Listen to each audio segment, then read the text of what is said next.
আসসালামু আলাইকুম। আজকে আমি রান্না করে দেখাবো আপনাদের সাথে মূলা ভাজি। সিম্পল একটা রান্না, মূলা চিংড়ি মাছ দিয়ে ভাজি করব। কার কার পছন্দ এই মূলা ভাজিটা অবশ্যই কমেন্টে জানাবেন। আমার তো খুব পছন্দ।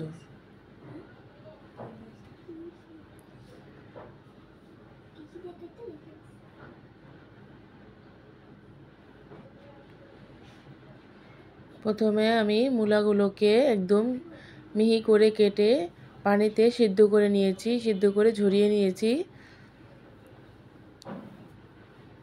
আর এখানে আমি প্যানে তেল গরম করে নিলাম পরিমাণ মতো।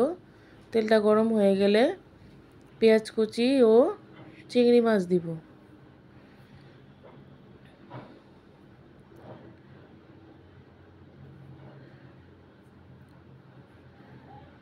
পেঁয়াজ কুচি ও চিংড়ি মাছটা আমি একসাথে ভেজে নিব লাল লাল করে। ভাজার পর আমি এখানে মশলাগুলো দিব।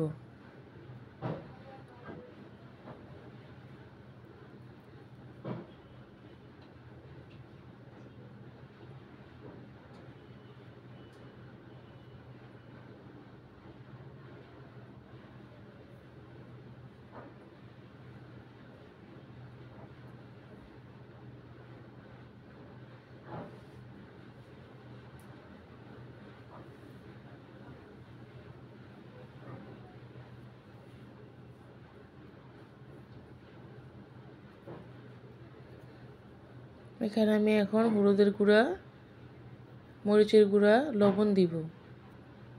অল্প একটু হলুদের গুঁড়া এখানে আধা চামচের মতো দিয়েছি। মরিচের গুঁড়াটা একটু বেশি দিব, মানে এই ভাজিটা একটু ঝাল ঝাল ভালো লাগে বেশি।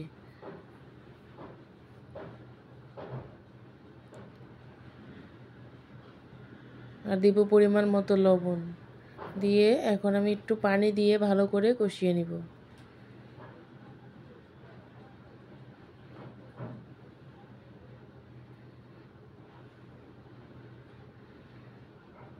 পানি দিয়ে কষানোর পর তারপর আমি এখানে সেই মূলাগুলো যে সিদ্ধ করে রেখেছিলাম সেই মূলাগুলো দিব। এই ভাজিটা তো এইভাবে আমার রান্না করলে এভাবে খুব ভালো লাগে খেতে। আপনারা কে কীভাবে রান্না করতে পারেন অবশ্যই কমেন্টে জানাবেন, সেই রান্নাগুলো আপনাদের করে দেখাবো।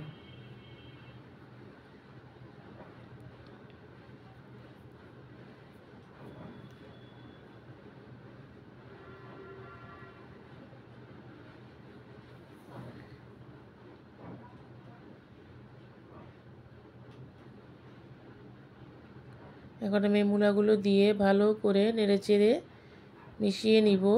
মিশানোর পর চুলার আঁচটা কম করে ঢেকে রেখে দিব। কারণ মূলাটা তো আমি বেশি সিদ্ধ করিনি, মূলা থেকে একটা বাজে স্মেল আসে দেখে এটাকে আমি একটু করে ভাপিয়ে নিয়েছি। ভাপ দিয়ে পানিটা ফেলে দিলে আর এই স্মেলটা আসে না।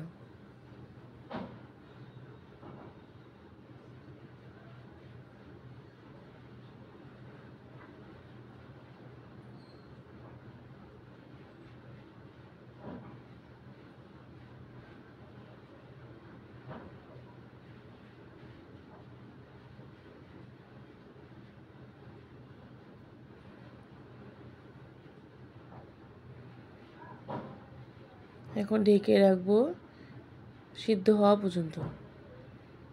আর এখন আমি 3-4টা কাঁচামরিচও দিয়ে নিলাম। আপনারা যে যেরকম ঝাল খান সেরকমভাবে কাঁচামরিচটা আপনারা দিয়ে নেবেন।